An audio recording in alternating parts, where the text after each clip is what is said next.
નમસ્કાર, સ્વાગત છે આપનું સમાચારોમાં. આપની સાથે હું છું પ્રિયંકા. સ્ટેચ્યુ ઓફ યુનિટી બન્યું છે પ્રવાસીઓ માટે સૌથી ફેવરિટ સ્થળ. દિવાળીના તહેવારમાં કેવડિયા થઈ રહ્યું છે હાઉસફુલ. સ્ટેચ્યુ ઓફ યુનિટી કોઈ અજાયબીથી ઓછું નથી. અહીં વ્યુઇંગ ગેલેરીમાં બેસીને જે નજારો જોવા મળે છે તે કદાચ ભારતના કોઈ સ્થળ પર જોવા નહીં મળે. તમે પણ જો સ્ટેચ્યુ ઓફ યુનિટી ફરવા જવા માટેનું વિચારી રહ્યા હોવ તો પહેલા એ જાણી લો કે અહીં આજુબાજુમાં ફરવા માટેના અન્ય કયા સ્થળો આવેલા છે.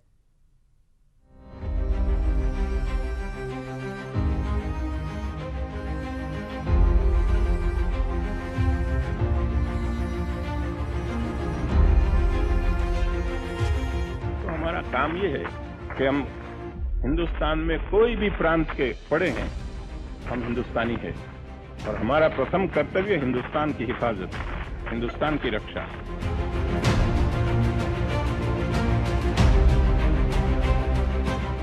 सरदार साहब ने अंग्रेजों के सारे सपनों को धूल में मिला दिया था, चूर चूर कर दिया था।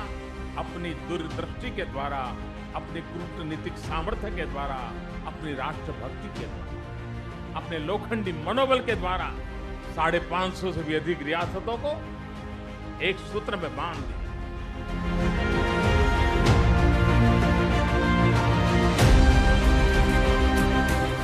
पूरे विश्व का ये प्रवासन धाम बने और यहाँ आने वाला देखे कि भारत में ऐसे महापुरुष भी हुआ करते, हमारी ऊंचाई को देखे, इस देश की ऊंचाई को नापे, ये हम चाहते हैं।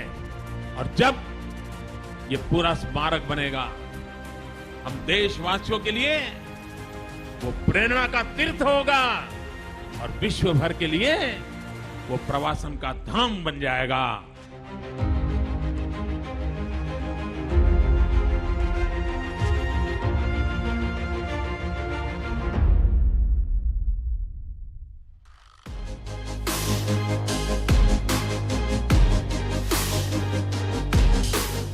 પ્રધાનમંત્રી નરેન્દ્ર મોદીએ કેવડિયામાં વિશ્વની સૌથી ઊંચી સરદાર પટેલની પ્રતિમા સ્ટેચ્યુ ઓફ યુનિટીનું લોકાર્પણ કર્યું.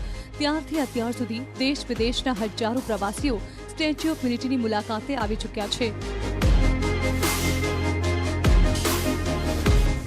સ્ટેચ્યુ ઓફ યુનિટી બન્યા બાદ નર્મદા જિલ્લાનું કેવડિયા પ્રવાસીઓ માટે ફેવરિટ બન્યું છે. કેવડિયામાં છેલ્લા 3 વર્ષમાં 50 લાખથી વધુ પ્રવાસીઓ આવી રહ્યા છે.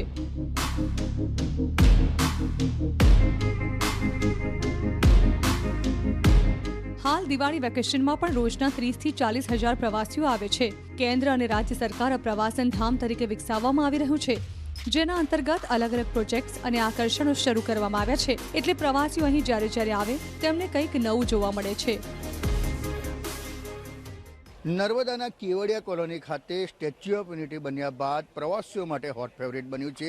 હાલ દિવાળીની વેકેશન ચાલી રહ્યું છે ત્યારે અહીં લાખોની સંખ્યામાં પ્રવાસીઓ ઉમટી રહ્યા છે. ત્યારે જે 17 જેટલા જે પ્રોજેક્ટો છે, પ્રોજેક્ટો સહિત અન્ય ટેન્ટ સિટી હોટલો તમામે તમામ બુક થઈ ચૂકી છે. ત્યારે આવો આપણે જોઈએ શું છે સ્ટેચ્યુ ઓફ યુનિટીનો ઇતિહાસ અને કઈ રીતે અહીં આગળ આવતા થયા પ્રવાસીઓ.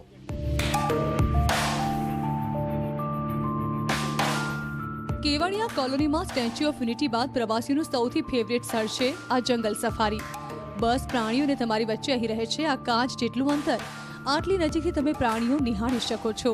અનેક જાતિના પક્ષી અને પ્રાણીઓ સાથે આ જંગલ સફારી દેશનું સૌથી મોટું જંગલ સફારી બની ગયું છે.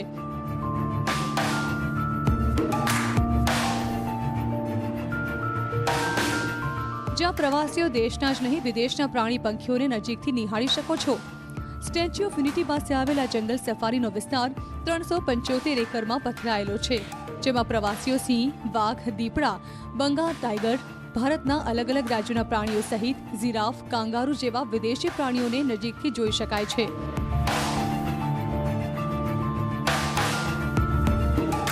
આ જંગલ સફારીને 3 ભાગમાં વહેંચવામાં આવ્યો છે, જેમાં એક ભાગ છે કાર્નિવોર કે જ્યાં માંસભક્ષી પ્રાણીઓ રાખવામાં આવ્યા છે. તેવી જ રીતે હર્બિવોર કે જ્યાં ઘાસ ખાનારા પ્રાણીઓ રાખવામાં આવ્યા છે. આ ઉપરાંત એવો પણ વિભાગ છે જ્યાં દેશ વિદેશના પક્ષીઓનો કોલાહલ પ્રકૃતિ પ્રેમીઓને સાંભળવા મળી રહ્યો છે. હું ઓમાનથી આવી છું સ્પેશિયલ અહીંયા સ્ટેચ્યુ ઓફ યુનિટી જોવા માટે. મેં આના બારેમાં બહુ સાંભળ્યું હતું, બહુ મોટી વર્લ્ડ્સ લાર્જેસ્ટ સ્ટેચ્યુ છે અને હું બહુ એક્સાઇટેડ છું. અહીંયા અમે જોવા જ જઈએ છીએ.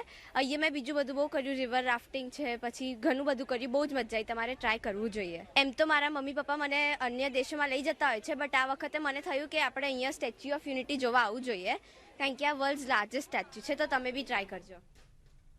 ભાજપની કારોબારી બેઠકમાં પ્રધાનમંત્રી નરેન્દ્ર મોદી પહોંચી ગયા છે. આજે ભાજપની જે કારોબારી બેઠક મળવા જઈ રહી છે તેમાં પ્રધાનમંત્રી નરેન્દ્ર મોદી પહોંચ્યા છે. એક દિવસીય કારોબારી બેઠક થોડીક જ વારમાં શરૂ થશે.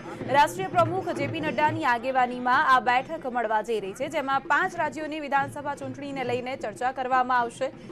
પીએમ મોદી, ગૃહમંત્રી અમિત શાહ સહિત કેન્દ્રીય મંત્રીઓ અને રાષ્ટ્રીય પદાધિકારીઓ આ બેઠકમાં સામેલ થશે.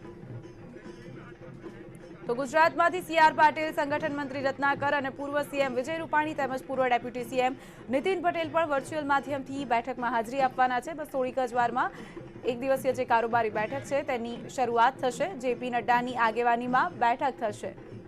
તો પ્રધાનમંત્રી નરેન્દ્ર મોદી પહોંચી ગયા છે. દ્રશ્યો આપ જોઈ રહ્યા છો.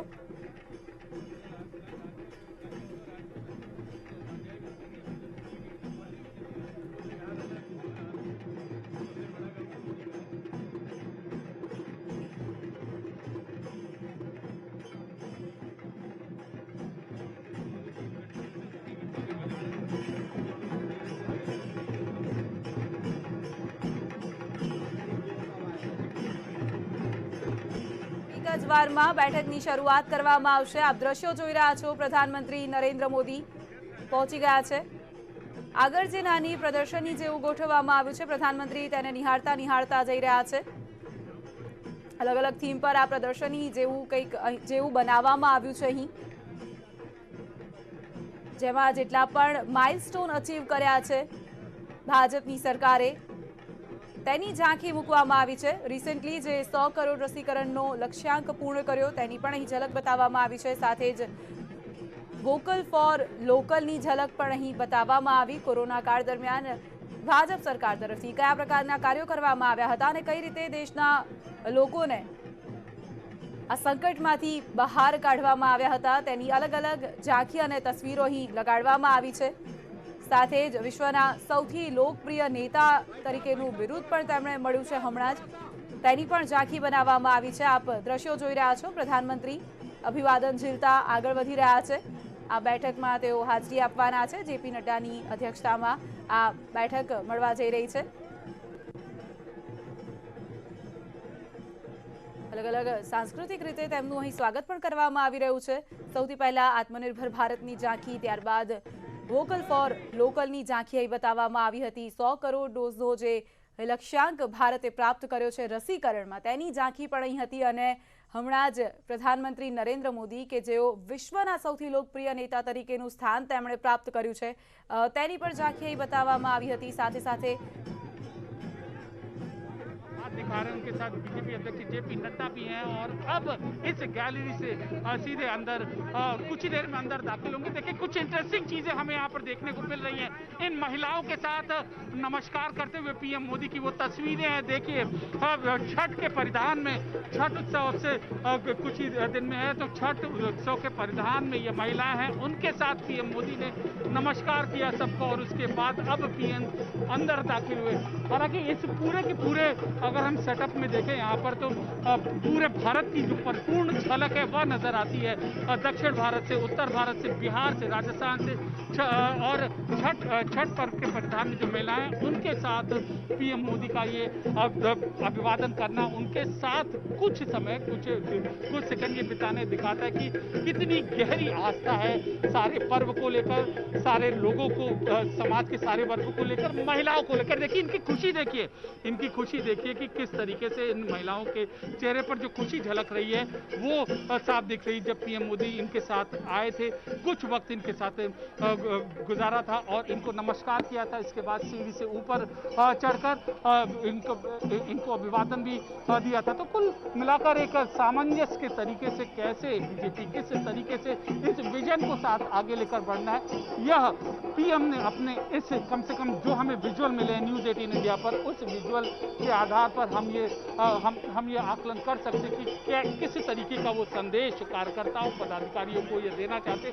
अगर आगे बढ़ना है, अगर सुदृढ़ शासन करना है तो सबको साथ लेकर चलना पड़ेगा और सबकी बात समझनी होगी और जनता के सहयोग से विकास का काम करना होगा।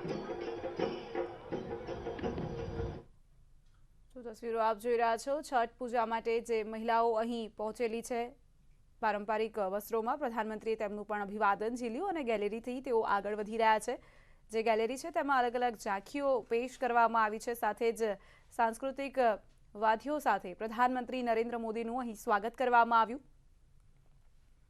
તસવીરો આપ જોઈ રહ્યા છો, બંને તસવીરો પ્રધાનમંત્રી નરેન્દ્ર મોદી અહીં પહોંચ્યા હતા અને અલગ અલગ જે ઝાંખી અહીં પ્રસ્તુત કરવામાં આવી છે તેને નિહાળતા તેઓ આગળ વધ્યા। ગેલેરીની અંદર એ તમામ માઇલસ્ટોન બતાવવામાં આવ્યા છે જે પાછલા સમયની અંદર કેન્દ્ર સરકાર તરફથી અચીવ કરવામાં આવ્યા છે, કઈ રીતે સરકાર તરફથી અલગ અલગ મંત્રો લોકોને આપવામાં આવ્યા છે જેનાથી લોકોનો વિકાસ થઈ રહ્યો છે। तस्वीर तब भी नजर आती है जब वो विदेशों में जाते हैं, जहां पर भारतीय मूल उनसे मिलने के लिए बेचैन नजर आते हैं, उनकी एक झलक पाने के लिए बेचैन नजर आते हैं। ढोल नगाड़ों के बीच तमाम प्रदर्शनी की तस्वीर सामने आ रही है और प्रधानमंत्री नरेंद्र मोदी की तस्वीर भी आप देखिए किस तरह से ये पूरा मेल मिलाप, किस तरह से ये हाव भाव प्रधानमंत्री नरेंद्र मोदी की तरफ यहाँ पर दिखाई देती है। और अंदर की तस्वीरें भी हम लगातार अब आप तक पहुंचा रहे हैं। देखिए हर एक तस्वीर को यहाँ पर आप तक हम पहुंचा रहे हैं क्योंकि प्रधानमंत्री नरेंद्र मोदी कुछ देर पहले यहाँ पर पहुंचने के बाद देखिए किस तरह से उन्होंने पूरे मेल मिलाप की इस तस्वीर के जरिए ये संदेश दिया है कि सबका विकास, सबका साथ इसी तरह से आगे बढ़कर एक विश्वास कायम करता है। और अब अंदर की ये तस्वीर भी इस वक्त आपके सामने मौजूद है। कुछ देर बाद बीजेपी राष्ट्रीय कार्यकारिणी की ये बैठक भी शुरू हो जाएगी और अमित पांडे हमारे साथ लगातार बने हुए हैं। अमित, पीएम मोदी ने जिस तरह से यहाँ पर बातचीत की, जिस तरह से ये उनके स्वभाव का एक अहम हिस्सा रहा है, ये बताता है कि सिर्फ टैगलाइन ही नहीं है सबका साथ, सबका विकास, सबका विश्वास और सबका प्रयास। वो जानते हैं कि एक एक को लेकर ही सब बनते हैं और सबको साथ लेने की यही तस्वीर मेल मिलाप के जरिए सामने आई। जी बिल्कुल, हमने हर मौकों पर देखा है कि जब पीएम आते हैं तो जनता के जो सारे वर्ग हैं, जो उस आयोजन स्थल की बारीक से बारीक चीज होती है उस पर पीएम की नजर रहती है। और यहाँ पर भी हमें कमोवेश यही देखने को मिला। जो महिलाएं हैं वहाँ पर अभी उनकी तस्वीरें अगर थोड़ा बहुत अगर हमारे कैमरा पर्सन विमल दिखा सकें, इन महिलाओं के साथ यहाँ पर पीएम आए, इनको नमस्कार किया, इनके साथ फिर हाथ इनको दिखाया और कुल मिलाकर ये संदेश देने की कोशिश की कि किस तरीके से महिलाओं के सम्मान के प्रति उनकी जो पार्टी के कार्यकर्ता हैं वो काम कर रहे हैं। कमोवेश के कार्यकर्ताओं पदाधिकारियों को भी यह संदेश देने की एक कोशिश है।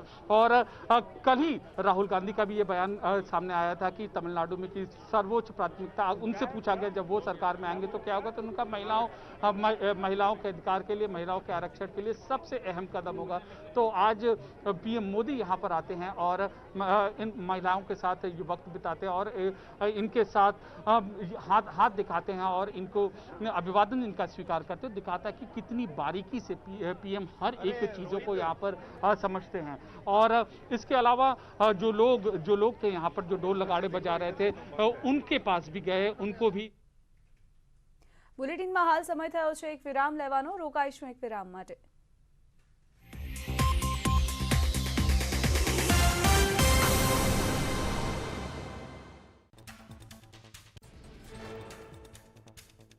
કલોલમાં ખાતરજ જીઆઈડીસી વેલકમ બેક। સૌરાષ્ટ્રમાં તહેવારો ગાળવા દરિયાકાંઠે વસેલા સોમનાથ, દીવ, માધવપુર અને પછી દ્વારકા આકર્ષક છે અને એમાંય દ્વારકા નજીક આવેલા શિવરાજપુર બીચ પર કુદરતે જે સૌંદર્ય પાથર્યું છે તે જોતા અને માણતા દિવસો ટૂંકા પડી જાય તેમ છે।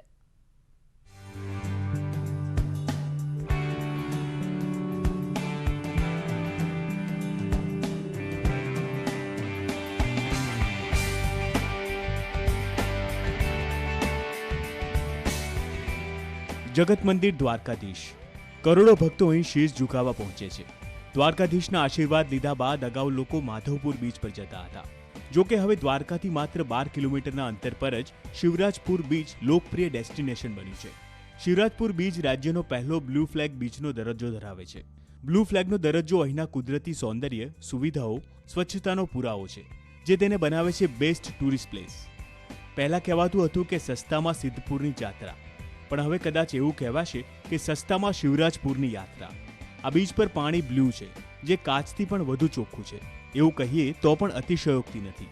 વળી દરિયો શાંત અને છીછરો હોવાથી દરિયામાં ઉતરીને નાહવાની મજા માણી શકાય છે. દ્વારકાધીશના દર્શન કરવા આવ્યા હતા. ત્યાંથી અમને શિવરાજપુરની માહિતી મળી એટલે અમે અહીંયાનો બીચ જોવા આવ્યા છે, જે બીજા બધા બીચની કમ્પેરિઝનમાં બહુ જ સારો છે અને એકદમ ક્લીન છે. અમે અહીંયા બહુ જ એન્જોય કરીએ છીએ. જે અહીંયાની વ્યવસ્થા અને આ બીચ અમને બહુ જ સારો લાગ્યો અને એકદમ ક્લીન છે. સેન્ડ બી બહુ જ ફાઇન છે અને બધી જ વ્યવસ્થા બાથરૂમથી માંડીને બધું જ બહુ ફાઇન છે. નાહવા ઉપરાંત અહીં લોકો વિવિધ રાઇડની મજા પણ માણી શકે છે, નૌકા વિહાર પણ કરી શકે છે. આજકાલ માત્ર સૌરાષ્ટ્ર જ નહીં, દેશ વિદેશથી લોકો પરિવાર સાથે શિવરાજપુર બીચમાં મજા માણવા પહોંચે છે. ખાસ વાત તો એ છે કે મધ્યમ વર્ગના પ્રવાસીઓ જ્યારે ગોવા, આંદામાન નિકોબાર જેવા સ્થળો પર જઈ શકતા ન હોય, બજેટ અને સમયની મારામારી હોય, ત્યારે શિવરાજપુર બીચ એક ઉમદા વિકલ્પ છે.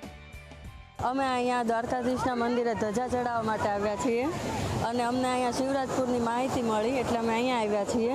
અને બહુ જ મસ્ત બીચ છે, બહુ જ ક્લીન છે, બહુ જ વ્યવસ્થા સારી છે અને બહુ જ મજા આવે છે, બહુ જ એન્જોય કરીએ છીએ. અથવા તો ગોવાના બીચની અંદર સામાન્ય માણસો જઈ ન શકે, પણ આ નજીકમાં છે. શિવરાજપુર બીચનો લાવો લેવા જેવો છે અને ખાસ તો સિનિયર સિટીઝનો માટે પણ સરસ છે. આવવાથી બહુ એક જે ગોવા છે કે દીવ છે એ સિવાયના બહુ સારા એવા પ્લેસ છે એનો અનુભૂતિ આપણે અહીંયા થાય છે.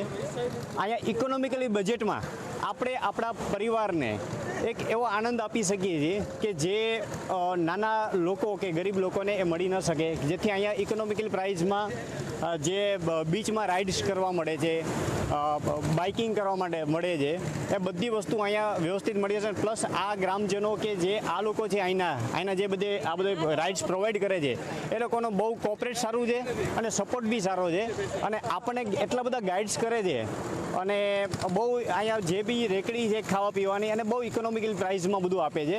એટલે રિયલી અહીંયા ઓછા બજેટમાં ઇકોનોમિકલી જે બી લોકો આવે છે એને બહુ સારો એવો એન્જોયમેન્ટ બાળકો સાથે થઈ શકે છે. શિવરાજપુર બીચ પ્રવાસન સ્થળ તરીકે વિકસિત થતાં અહીં સ્થાનિકોને પણ રોજગારી મળી છે. ઘણા પ્રવાસીઓ તો એવા છે કે શિવરાજપુર બીચ ખાતે આખો દિવસ પસાર કરે છે. મુકુંદ મોકરિયા, ન્યૂઝ 18 ગુજરાતી, શિવરાજપુર. સૌરાષ્ટ્રના ફરવાલાયક સ્થળોની વાત કરીએ તો ગીર સોમનાથ જિલ્લાના જામવાડા નજીક આવેલા જમજીરના ધોધની વાત કરવી જ જોઈએ. આ ધોધનું સૌંદર્ય જેવું છે કે તેને નિહાળવું અને માણવું તે એક લહાવો છે. ત્યારે સમગ્ર ગુજરાતમાં પ્રખ્યાત એવા ધોધને નિહાળવા માટે દેશ વિદેશથી પર્યટકો અહીં આવે છે.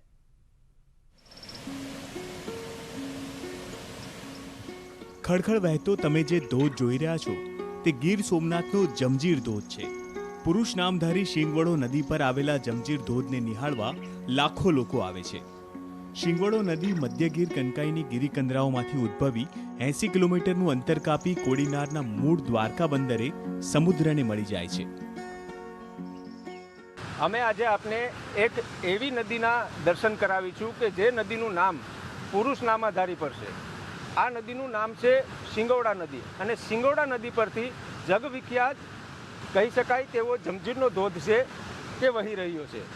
આપ આ જે દ્રશ્યો જોઈ રહ્યા છો તે પુરુષ નામાધારી શિંગોડા નદી છે અને આ શિંગોડા નદી છે તે મધ્ય ગીર કનકાઈની ગિરિકંદરાઓમાંથી 80 કિલોમીટર દૂર અંતર કાપી અને કોડીનારના મૂળ દ્વારકા બંદરે અરબી સમુદ્રને મળે છે. અને આ જ શિંગોડા નદીના કિનારે જે પ્રમાણે જોઈ શકાય છે તે પ્રમાણે જમજીરનો ધોધ છે તે આ શિંગોડા નદી પર વહી રહ્યો છે અને આ જ ધોધ પર હજારો લાખોની સંખ્યામાં ટુરિસ્ટો છે તે આનંદ અને મજા માણવા માટે આવતા હોય છે. પરંતુ છેલ્લા ઘણા વર્ષોથી આ જ ધોધ છે તેમને મોતનો ધોધ પણ કહેવામાં આવે છે અને આ મોતના ધોધના કારણે પ્રશાસન દ્વારા ગીર સોમનાથ જિલ્લા પ્રશાસન દ્વારા આ ધોધ નજીક જવા માટે પ્રતિબંધ ફરવામાં આવ્યો છે. ત્યારે આપ આજે ન્યૂઝ 18ના માધ્યમથી આ જમજીરનો ધોધ છે તેમનો સમગ્ર ઇતિહાસ જાણી અને માણી શકશો. ભગવાન પરશુરામની તપોભૂમિ અને તેમના પિતા જમદગ્નિ ઋષિનો આશ્રમ નજીકમાં જ આવેલો છે. જમદગ્નિ ઋષિના નામ પરથી જ આ ધોધનું નામ જમજીરનો ધોધ પડ્યું છે. શિંગવડો નદી ગીર જંગલને ચીરીને ગીર બોર્ડરના જામવાડા ખાતે આવેલા આ નદી પરના ડેમ શિંગોડામાં આવે છે. ત્યારે આ ધોધ ચોમાસા સમયે તો વિશાળ રૂપે વહેતો જોવા મળે છે. જમદગ્નેશ્વર મહાદેવ उनके नाम से इस जगह का नाम पड़ा जमदंगिनी आश्रम। और ये जो नदी है बोलते हैं इसको सिंगोड़ा, बोले 999 नदी हैं, वो सब नदियाँ हैं, ये सिंगोड़ा नदी पड़ा इसका नाम। और यहाँ ये झरना बहुत पुराना है, धोध बहुत पुराना धोध है। जमदंगिनी आश्रम के झरना के नाम से जाना जाता था पहले, फिर धीरे धीरे लोग यहाँ आना शुरू हुए, बहुत मात्रा में लोग आने लगे हैं। अभी कुछ लोगों की तो यहाँ पे वो मतलब डेथ भी हो गई है सेल्फी लेने के चक्कर में। और अब तो इतने ट्रैफिक होता है कि 7-8 में 1-1, 2-2, 4-4 लाख पब्लिक होती है। જમજીરના ધોધ નજીક બારે માસ પ્રકૃતિ સોળે કળાએ ખીલેલી રહે છે, જેના કારણે તહેવારોના સમયમાં મોટી સંખ્યામાં લોકો જમજીર ધોધની મુલાકાત લે છે. ધોધને જોવાની અનુમતિ છે, પરંતુ ખૂબ જ નજીક જવા પર પ્રતિબંધ લગાવાયેલો છે, કારણ કે અહીં સેલ્ફી લેવાના ચક્કરમાં અનેક લોકો પોતાનો જીવ ગુમાવી ચૂક્યા છે. એ ધોધની જે જગ્યા છે એવી છે, ક્યારેક કોઈ સેલ્ફીના ચક્કરમાં કે કોઈ નજીક જાય તો નીચે પાણીમાં પડી જવાથી ઘણા અગાઉ ભૂતકાળમાં મૃત્યુ પણ થયેલા છે. ક્યારેક કોઈ સુસાઇડ કરવા માટે પણ એ ધોધનો આશરો લે છે. એટલા માટે સરકારી તંત્ર દ્વારા જાહેરનામું બહાર પાડીને સાવ નજીક જઈ અને કોઈ સેલ્ફી કે કંઈ જોઈએ નહીં એટલા માટે અહીંયા થોડો પ્રતિબંધ લગાવેલો છે. બાકી દૂરથી પણ એ જોઈ શકે. આ નદીના ઘાટ ઉપર એટલું વાતાવરણ સરસ છે અને શુદ્ધ છે, એટલા માટે હું તમને કહું ફરવા માટે નિહાળવા માટે હું તમને ઘણા માણસો અહીંયા ભેગા થાય છે. જે તહેવારોની અંદર જે લોકો હું તમને કહું ફરવા માટે આવે એ ઘણી પબ્લિક આવે છે, કંઈ નહીં તો કમસે કમ 50, 60, 80 હજાર માણસો તહેવારની અંદર થાય છે. એમાં હું તમને કહું ધોધની ઉપર બંદોબસ્ત રાખવામાં આવે છે, સિક્યુરિટી કોન્સ્ટેબલ પોલીસ સાથે, પછી હોમગાર્ડ. ને અહીંયા હું તમને કહું બહુ જ રળિયામણું અને નાહવા માટેનું પણ સ્થળ છે. પણ જે લોકો સેલ્ફી લેવા માટે હું તમને કહું કોશિશ જે લોકો કરે છે એ સેલ્ફીના લેવા માટે જવાનું, જે સેલ્ફી લેવામાં એમાં પોતાનો પ્રાણ પણ ગુમાવે છે. જમજીર ધોધમાં સતત પાણી વહેતું હોવાના કારણે પથ્થરો પર સેવાળ બાજી જાય છે. તેવામાં જો ધ્યાન રાખવામાં ન આવે તો પગ લપસી જાય છે અને આંખના પલકારામાં જ કોઈ પણ વ્યક્તિ ધોધની સાથે 100 ફૂટ ઊંડા પાણીમાં ગરકાવ થઈ શકે છે. છેલ્લા અમુક વર્ષોમાં જ અહીં 17થી વધુ યુવાનો સેલ્ફી લેવાના ચક્કરમાં પોતાનો જીવ ગુમાવી ચૂક્યા છે. ત્યારે તહેવારોના સમયમાં અહીં ખાસ પોલીસ બંદોબસ્ત પણ ગોઠવી દેવામાં આવે છે. ચોમાસાની ઋતુમાં જ્યારે ધોધનો પ્રવાહ વધારે હોય ત્યારે આપણે ત્યાં પોલીસ બંદોબસ્ત પણ રાખીએ છીએ, જેથી કોઈ જાનહાનિ ના થાય. દિવાળીમાં ટુરિસ્ટોનો બહુ ધસારો હોય છે, તો અમે જે તે પોલીસ સ્ટેશનને એની જાણ કરી અને ત્યાં સતત બંદોબસ્ત રહે અને કોઈ ટુરિસ્ટ આવ્યા તહેવારના માં જે ફરવા આવેલા હોય એ કોઈ પોતાનો જાન આવી સેલ્ફીના ચક્કરમાં ના ગુમાવે એ અમે વ્યવસ્થા કરતા હોય. જમજીર ધોધ ગુજરાતમાં પ્રખ્યાત છે. 30 ફૂટ ઉપરથી પડતા પાણીને જોઈને પ્રવાસીઓ દંગ રહી જાય છે. આ ધોધનું સૌંદર્ય જેટલું આકર્ષક છે તેટલી જ તેની વિકરાળતા પણ છે. ત્યારે આ જમજીરના ધોધને દૂરથી માણવામાં જ ડહાપણ રહેલું છે. દિનેશ સોલંકી, ન્યૂઝ 18 ગુજરાતી, ગીર સોમનાથ.